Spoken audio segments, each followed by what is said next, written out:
Well, the Writers Club started in 1986, and I have been a member since its inception, and I've also served as president since we started the Writers Club. I'm a co-founder, along with Eugene, Redmond, for whom the club is named for, and Sherman Fowler. Oh my goodness, we've done so many different projects to help the community over the years.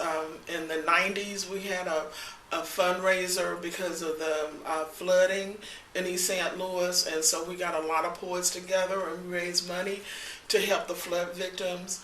In 1995, the Writers Club developed a poetic genre called the Kwansaba. Kwan, the first four letters, Kwan meaning first, coming from Kwanzaa, and the last four letters, Saba, coming from Nguzo Saba, which is 7 principles. So we're taking the principle part. So we squished them together and we had a new concept, first principle. And that is a poetic form that has 7 lines of poetry. There's 7 words on each line. No word exceeds 7 letters unless it's a foreign term or a proper noun. So we've been writing this particular genre over the many years since 1995, and now it's being written all over the world. I've had an opportunity to meet all 3 of the poet laureates, the Nobel Prize laureates, of African derivation. That's Toni Morrison, Derek Walcott, and Wole Soyinka. I mean, where else would a little writers club like ours in East St. Louis, Illinois, have an opportunity to meet and talk with that many famous writers? And then, of course, going to Maya Angelou's home in 2012 was just awesome. And the ambiance and the camaraderie of being in Maya's presence with all of these other famous writers. And then have an opportunity to actually read poetry for her.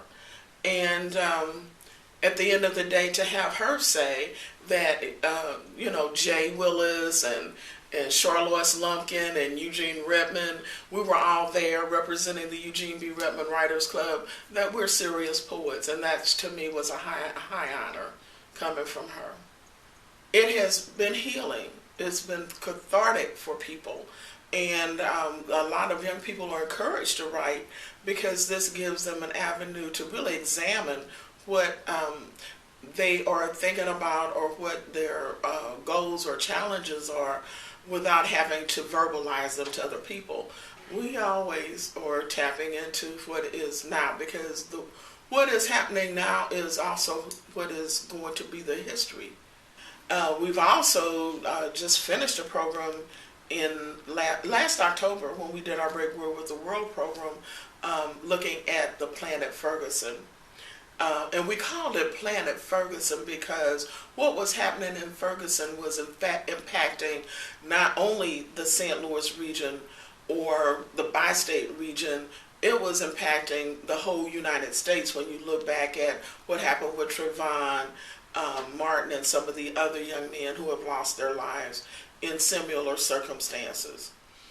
Well, we publish Drum Voices Review, which is a literary magazine anthology that we publish collaboratively with Southern Illinois University, Edwardsville. We've been publishing this for over 20 years now, and this particular issue is the last one that we did publish, because we don't do them annually. This one we did in 2012. And we like to say that between these covers we have established writers and authors.